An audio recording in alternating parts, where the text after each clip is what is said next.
Mateus, capítulo de número 26. Vamos ler a partir do versículo de número 47.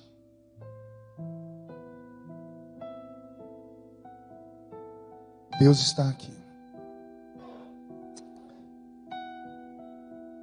O subtítulo do texto é: Jesus é preso. E estando ele ainda a falar, eis que chegou Judas, um dos 12, e com ele uma grande multidão com espadas e varapaus, enviados pelos príncipes dos sacerdotes e pelos anciãos do povo. E o que o traía tinha-lhes dado um sinal, dizendo: o que eu beijar é esse, prendei-o. E logo, aproximando-se de Jesus, disse: eu te saúdo, Rabi, e beijou-o. Jesus, porém, lhe disse: amigo, a que vieste? E então, aproximando-se eles, lançaram mão de Jesus e o prenderam. E eis que um dos que estavam com Jesus, estendendo a mão, puxou da espada e, ferindo o servo do sumo sacerdote, cortou-lhe uma orelha. E então Jesus disse-lhe: mete no seu lugar a tua espada, porque todos que lançarem mão da espada, a espada morrerão. Ou pensas tu que eu não poderia orar agora e ao meu pai, e que ele não me daria mais de 12 legiões de anjos? Como, pois, se cumpririam as escrituras que dizem: assim convém que aconteça?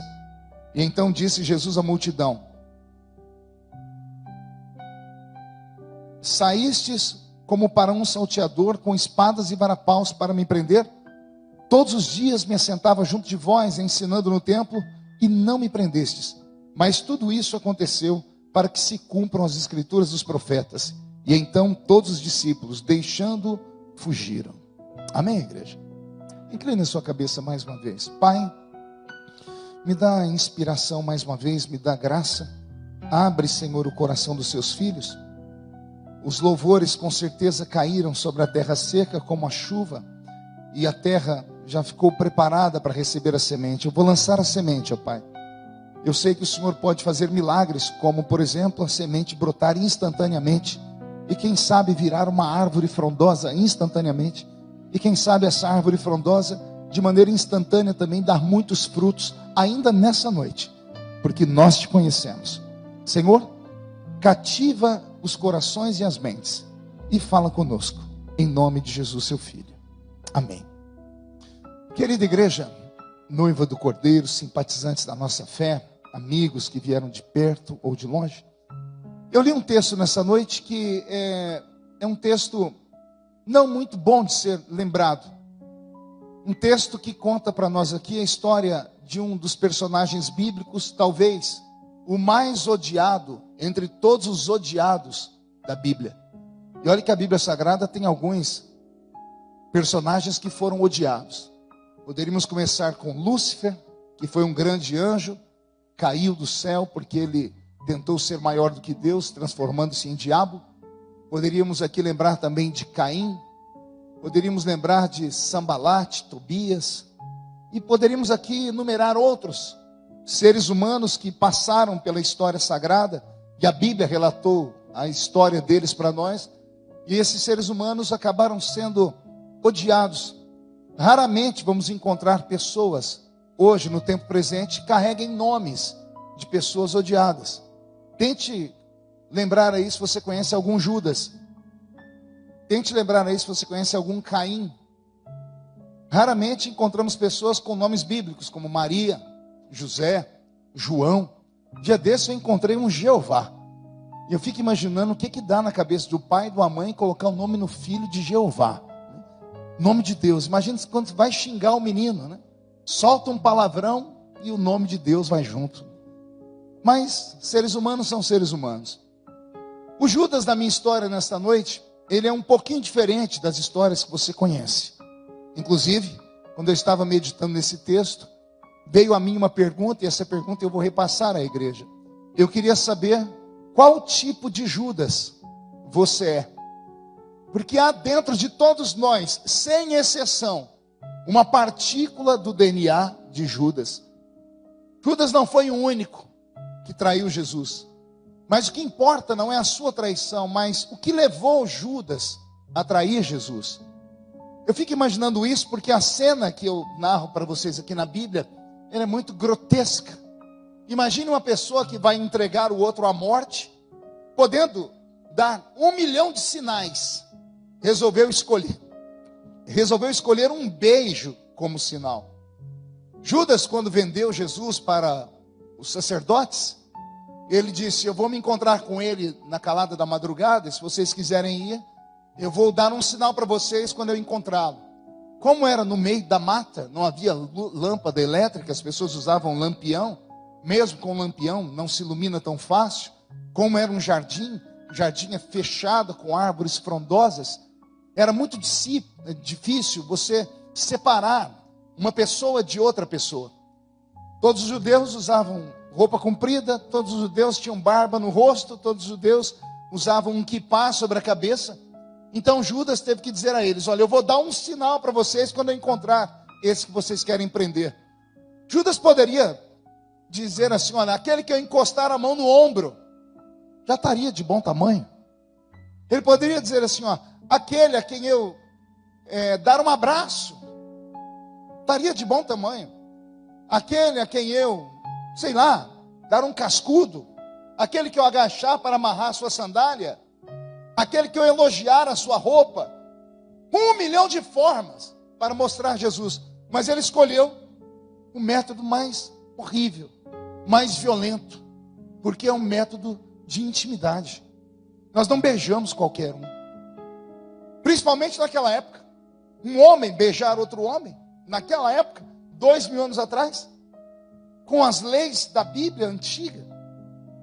Mas ele foi e deu um beijo em Jesus. O interessante é que Jesus sabia o que estava acontecendo, porque Jesus era Deus encarnado, sabia o futuro, sabia o passado.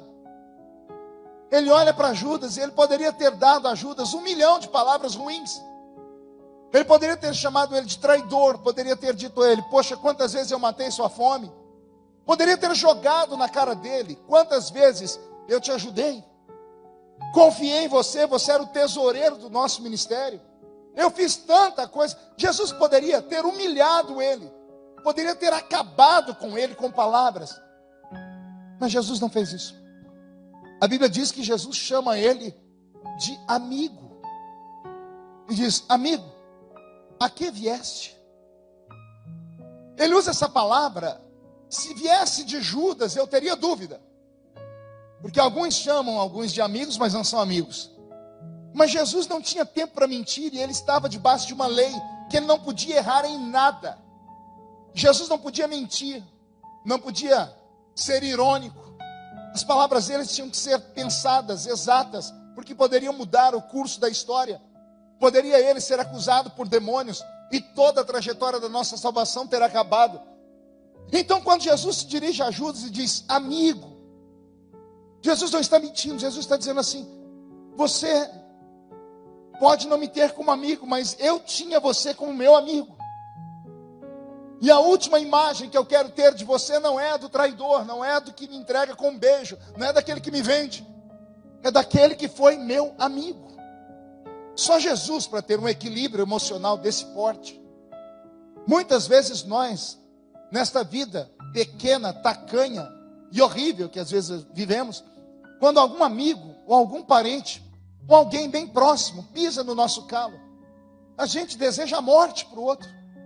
Se a gente pudesse, vomitaríamos tudo aquilo que temos carregado dentro do peito de uma só vez, para destruir a pessoa por dentro. Porque, como eu disse agora há pouco, repito, palavras às vezes ferem mais do que pancadas.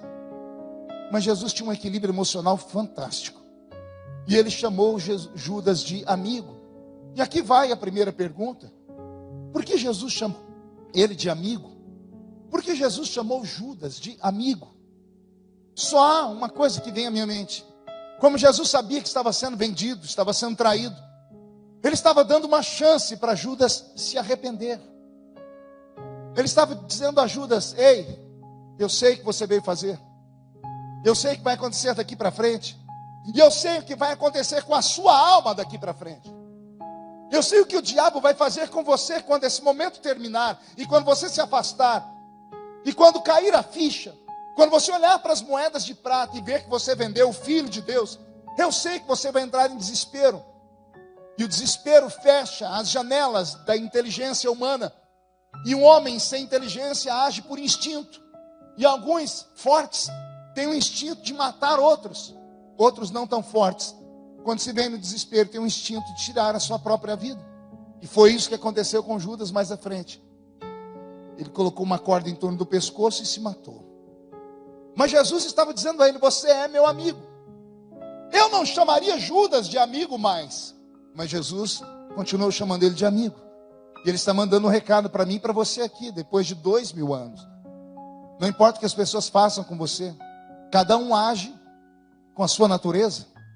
Uns têm uma natureza ruim, outros têm uma natureza cristã. E a natureza cristã é a natureza do perdão, e a natureza da reconciliação, e a natureza de dar a outra face quando alguém lhe espanca de um lado do rosto. Esta tem que ser a nossa natureza. Nem sempre conseguimos praticar, mas deveríamos nos esforçar para isso. Porque a palavra da Bíblia diz que algo brando que sai do coração pode aplacar o furor de outras pessoas. Aqueles que agem por vingança acabam sofrendo. Jesus vai dizer depois: aquele que vive pela espada morrerá. Ou seja, aquele que tem um espírito beligerante, guerreiro, ou seja, que só sabe gritar e brigar, vai terminar os seus dias desta mesma forma. Nada está escrito na Bíblia de maneira aleatória. Esse texto está escrito aqui porque Jesus sabia que mais cedo ou mais tarde nós iríamos ler.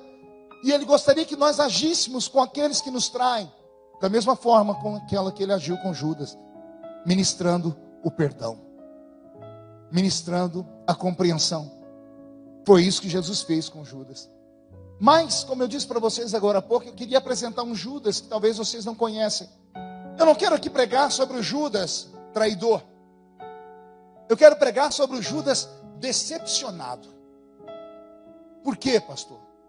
Porque estudando a vida dele, eu cheguei à seguinte conclusão: Judas não vendeu Jesus porque sabia que Jesus ia ser crucificado.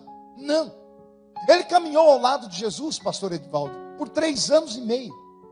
Ele viu Jesus fazer coisas que nenhum outro ser humano já havia feito. Ele viu Jesus fazer milagres. Ele viu Jesus restaurar a saúde de um coxo, de um paralítico. Ele viu um cego enxergar.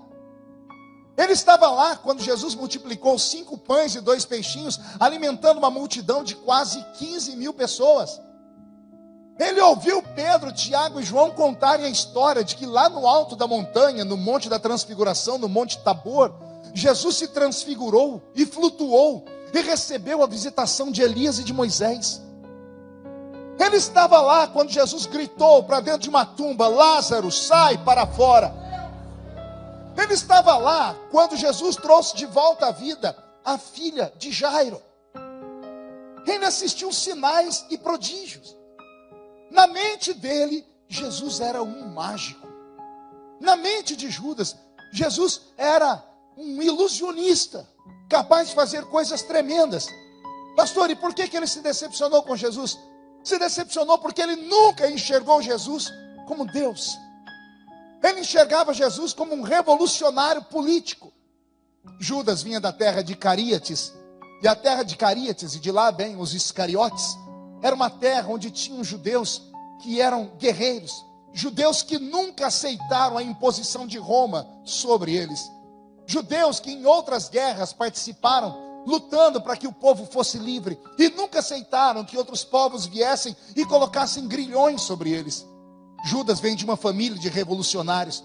O pai dele era revolucionário, o avô dele foi um revolucionário, o bisavô dele foi um revolucionário. Se traçássemos a árvore genealógica dele, chegaríamos lá na história dos Macabeus, uma história para um outro dia contar aqui para vocês.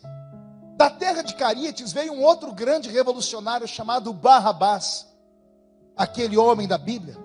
Roma não prendia homens por causa de pecados. Roma prendia homens que cometiam crimes contra o governo. Por isso Barrabás estava preso, porque ele intentou um motim para livrar os judeus da mão dos romanos, matou soldados, por isso estava preso, não porque era um pecador, ou porque era um contraventor, um ladrãozinho de galinhas, não, era um revolucionário. Judas, quando viu Jesus passar e falar, é chegado o reino de Deus nessa terra, ele ouviu a palavra reino e só viu a terra. Quando ele viu Jesus dar palavras como o sermão da montanha, onde ele dizendo que a justiça viria e que os pobres herdariam a terra, Judas só ouviu palavras da terra. Ele nunca enxergou Jesus como salvador da alma dele.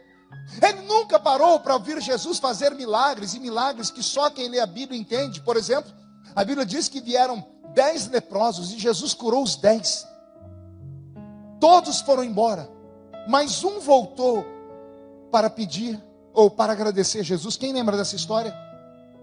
A Bíblia diz que Jesus curou os 10 leprosos, mas o único que voltou, Jesus deu a ele uma outra palavra.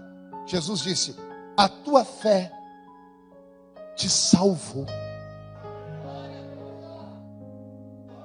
Judas só ouviam as curas.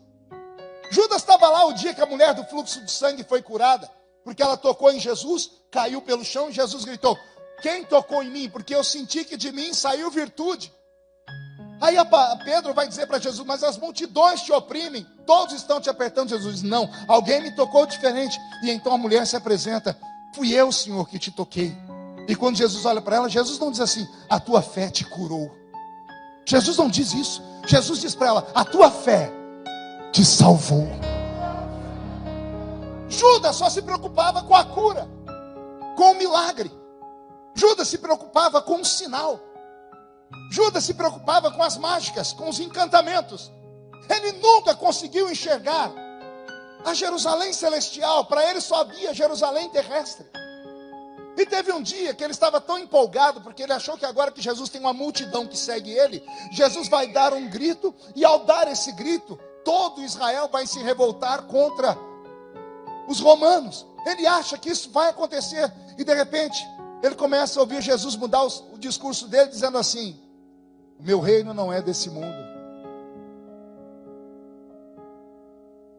Jesus está falando: está chegando a hora de eu ir embora. Pedro vai dizer: tem dó de ti mesmo. Jesus repreende ele dizendo assim: para trás de mim, Satanás. Judas começa a ouvir e começa a dizer assim: ele é louco.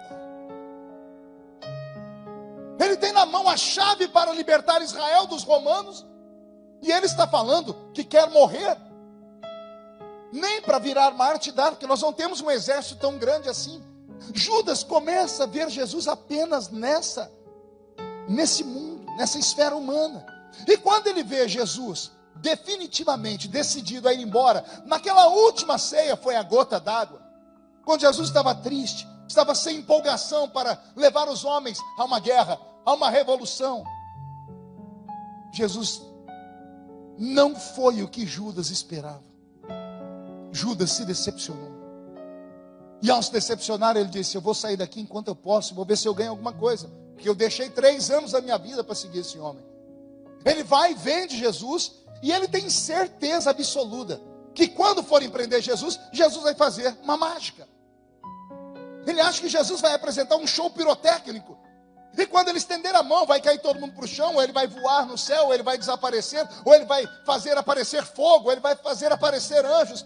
Judas acredita que isto vai acontecer, e ele acredita mais, que Jesus vai dizer assim: ninguém me prende, e vai começar a revolta ali mesmo.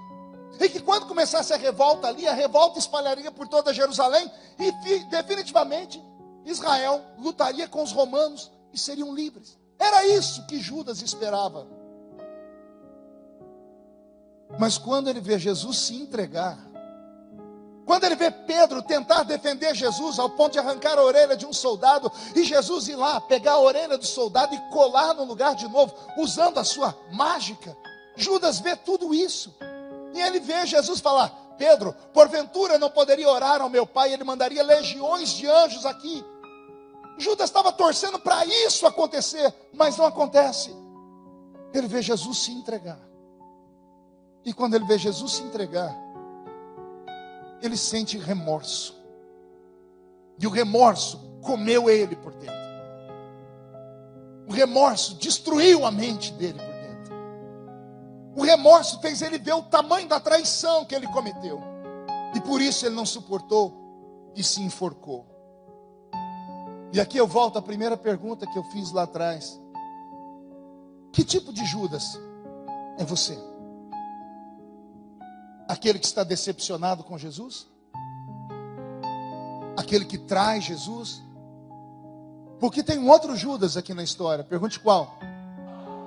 Aquele que eu deixei intrínseco nas palavras que eu falei, que nunca viu Jesus como Deus, que seguia Jesus apenas por causa dos sinais, seguia Jesus apenas por causa dos milagres, e quando veio a hora da luta, da prova, abandonou Jesus e vendeu ele. Esses três tipos de Judas perambulam pelas nossas igrejas de todo o mundo há mais de 2000 anos. Pessoas que entram aqui dentro em busca apenas do milagre, apenas do sinal, apenas do equilíbrio da vida emocional na terra, apenas o equilíbrio emocional da vida sentimental, do casamento, apenas o equilíbrio da vida financeira, que vem para a igreja em busca de um milagre, de uma mágica que o pastor possa fazer, porque o pastor representa Jesus. Então, se vier o milagre, ele recebe, daqui a pouco ele abandona e vai embora, porque já recebeu o que queria. Nós temos alguns Judas entre nós, que gostaram da nossa história, gostaram da nossa filosofia, mas os seus pés estão com raízes fincadas nesse mundo, não conseguem ver o invisível, não conseguem pensar naquilo que é sobrenatural, vivem e servem a Jesus para que Ele lhes dê uma vida boa aqui, e somente aqui. E tais pessoas se esquecem que esta vida é a mais miserável de todas, porque não importa quantos anos você viva aqui, se 15 anos, se 100 anos, todos nós desceremos a rampa fria, todos nós enfrentaremos um velório de um parente.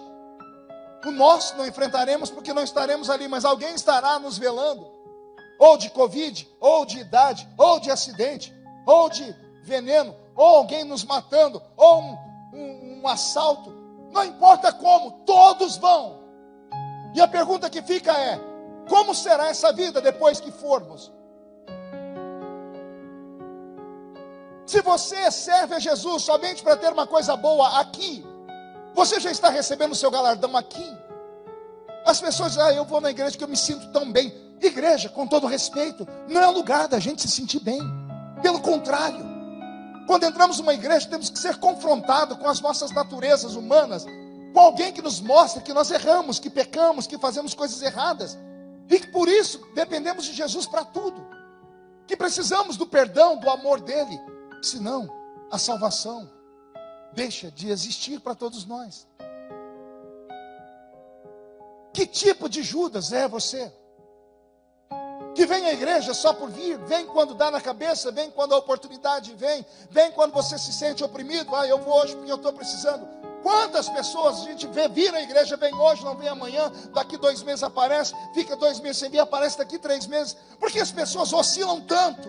Só há uma explicação: elas não entenderam quem é Jesus ainda, e elas não sabem para que serve esse quadrado que nós chamamos de igreja aqui.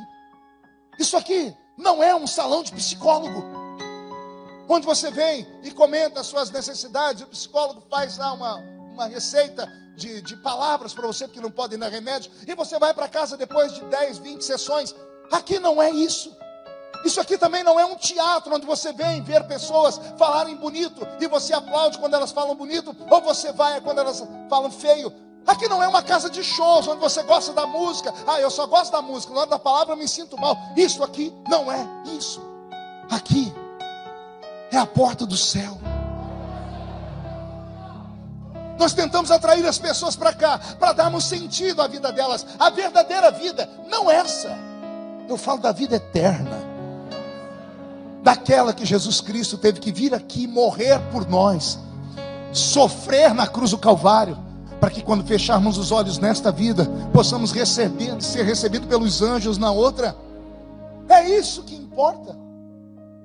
Nós temos dentro da igreja os crentes que são Judas, que só veem Jesus como revolucionário e não como Deus Salvador. Nós temos aqueles que se decepcionaram. Eu já me decepcionei com Jesus. Teve orações minhas que nunca foram respondidas. E houve vezes da minha vida que, por falta de fraqueza e firmeza, eu cheguei até a colocar Deus na parede e falar: ou o Senhor me dá, ou eu abandono a igreja. Eu saio. Não vejo as coisas acontecendo, então vou abandonar tudo isso. Decepção. Mas a gente só se decepciona porque não conhece de verdade. Porque se conhecêssemos Deus de verdade, acreditaríamos o que está escrito, que todas as coisas concorrem para o bem daqueles que amam a Deus. Pastor, mas como uma coisa ruim pode contribuir para o bem? Hoje, eu não sei te dizer. Mas daqui a alguns anos, se você sobreviver a esta luta, você vai poder dizer assim: eu passei por aquilo e aquilo não me matou. E você vai ajudar outras pessoas. E em tudo na vida tiramos uma experiência. Não queira saltar do barco. Você tem muito mais que as pessoas lá fora. Eu vou falar de novo. Você tem muito mais do que as pessoas lá fora. E eu explico para você o porquê. Vou explicar contando a história de um missionário norueguês, nos idos do século XVIII. Missionário orando por almas, pedindo a Deus almas. E ele queria entender o mundo como Deus entendia. Ele disse: Senhor, me faz ver o mundo como o Senhor vê. E um dia ele ouviu o Espírito Santo falar com ele: sobe no alto desse edifício. E no alto de um edifício ele olhou para baixo, uma rua muito movimentada na Noruega. E ele via pessoas andando. E ele dizia: Senhor, estou vendo pessoas andando. E o Senhor disse para ele: assim é como você vê. Agora veja como eu vejo. Ele disse que quando ele olhou para baixo, ele via zumbis. Ele via cadáveres. De todos os tamanhos e cores. De todas as sortes da sociedade. De todos os sexos. Cadáveres. Todos prontos para descer a rampa fria. E Deus dizia: eles estão mortos, só não sabem ainda. E ele disse: o que pode ser feito? O Senhor disse: ressuscita-os. De que forma? Fale que eu morri na cruz do Calvário por eles. Nós temos muito mais do que a maioria dos brasileiros. Nós podemos não ter tudo que queremos, mas Deus não tem deixado faltar nada para todos nós. Então, quando entramos por aquela porta, não podemos entrar como mendigos, não podemos entrar como pedintes, não podemos entrar como pessoas que querem só um Deus que seja como um gênio da lâmpada, que você esfrega a lâmpada, ele aparece e realiza seus 3 desejos. Aqui é muito mais do que isso. Você não pode estar aqui porque Jesus vai te dar milagres. Você não pode servir a Jesus por aquilo que Ele tem para te dar ainda. Sirva-o por aquilo que Ele já te deu. Ele deu o seu nome escrito no livro da vida do céu.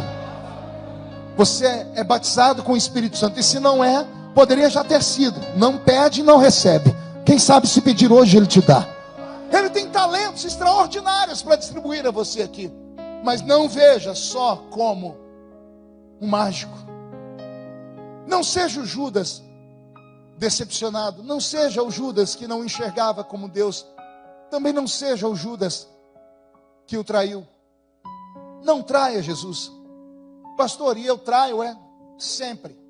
Sempre quando peca. Sempre quando você sabe que a Bíblia te diz uma coisa e você faz outra. O que é traição? É o pior dos sentimentos. É quando você não espera que a pessoa a quem você dedica-se tanto e a ama tanto, seja capaz de pegar um punhal e fincá-la nas suas costas, mesmo depois de você ter dado a vida por ela. Evite trair Jesus, tente não traí-lo. Não traia Jesus com as suas palavras. Não traia Jesus com um testemunho ruim. Não traia Jesus negando-o diante dos homens. Seja um crente de verdade. Não se envergonhe de ter um pastor que cuide da sua alma e de ser membro de uma igreja. Não tenha medo de contar para as pessoas que você descobriu a salvação. Ainda que te chamem de louco ou de maluco, não traia Jesus. E se puder, fale do amor dele para todo mundo. Propague essa história. Propague a história daquele que foi traído e que mesmo tendo sido traído, chamou o traidor de amigo. Diga a todas as pessoas: venha como você está. E uma vez vindo como está, jogue sobre ele todo o seu cansaço, a sua luta. E ele pode muito bem trazer alívio para a sua alma. Com a história de Judas eu aprendo que todos nós somos carentes e necessitados de ajuda. Homens não podem nos compreender, mas ele pode nos compreender. Qualquer um espancaria Judas até a morte. Inclusive, há no nosso país a cultura horrível, né, de queimar o Judas. Já viram isso? As pessoas pegam um boneco, colocam Judas e queimam Judas, espancam Judas. Não sei de onde é que tiraram isso. Porque o meu Jesus, o único que foi traído por Judas, agarrou Judas e disse: você é meu amigo. Não importa o que está acontecendo aqui, porque é só um momento. Você só está frágil. Você só teve um dia ruim. Você só teve um momento de devaneio. Judas, a vida eterna é real. Jesus estava mandando um recado e Judas não entendeu. Muitas pessoas só falam do Judas traidor, né?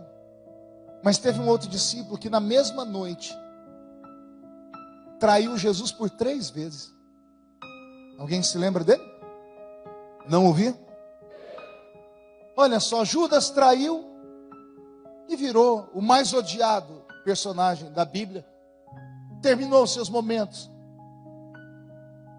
com o pescoço amarrado a uma corda. E pelo que a Bíblia diz, que quando ele se enforcou, as entranhas dele saíram do seu corpo. Ele se jogou de um precipício, possivelmente a barriga dele bateu em uma rocha que rasgou a barriga dele e as entranhas dele caíram no chão. Esse negou Jesus. Esse traiu Jesus. Horas mais tarde, Pedro trai Jesus 3 vezes. 3 vezes, não foi uma, foram 3 vezes. Pedro saiu dali e foi chorar. Pedro era tão fraco que nem coragem de se matar teve. Eu vejo 2 traidores, Judas e Pedro. Qual a diferença dos dois? Pergunte para mim, qual a diferença deles, pastor? Judas teve remorso e Pedro se arrependeu.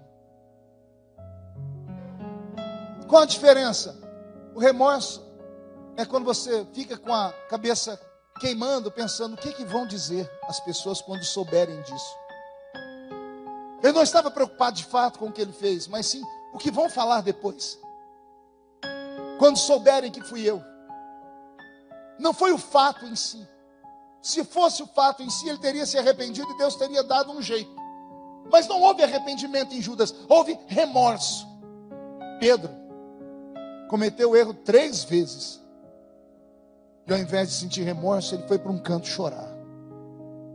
E para Pedro, quando Jesus ressuscitou, mandou um recado para ele. Está lá em Marcos 16, versículo 7. Quando os anjos apareceram às mulheres que foram cuidar do corpo de Jesus, eles disseram às mulheres: ide aos seus discípulos e dizei a eles que o Senhor os encontrará na Galileia. Ide e dizei aos seus discípulos e a Pedro em particular. Era a maneira de Jesus dizer assim: eu dei a chance para Judas, chamando de amigo, e ele não absorveu. E dei a chance para Pedro, dizendo que eu me encontraria com ele lá na frente. Pedro pegou a segunda chance e se transformou num pai da igreja. Na história desses discípulos, e eu me emociono quando conto elas, porque Jesus poderia ter escolhido pessoas perfeitas, poderia ter escolhido homens e mulheres doces, amáveis, pessoas que dedicassem a sua vida aos outros. Mas não, ele foi pegando a escória, foi pegando homens com problemas na alma, com problemas na mente, com problemas de caráter, trouxe para perto deles e deu a eles todos a mesma oportunidade e verteu sobre eles o seu amor. Igreja, como eu sempre digo aos meus amigos, não é como Lions Club, não é como Rotary e nem como a maçonaria, viu, Thor? Porque esses 3 lugares que eu falei só aceitam pessoas perfeitas. Tente se tornar maçom para você ver se você consegue. Tente ser sócio do Lions Club ou do Rotary. Não vai.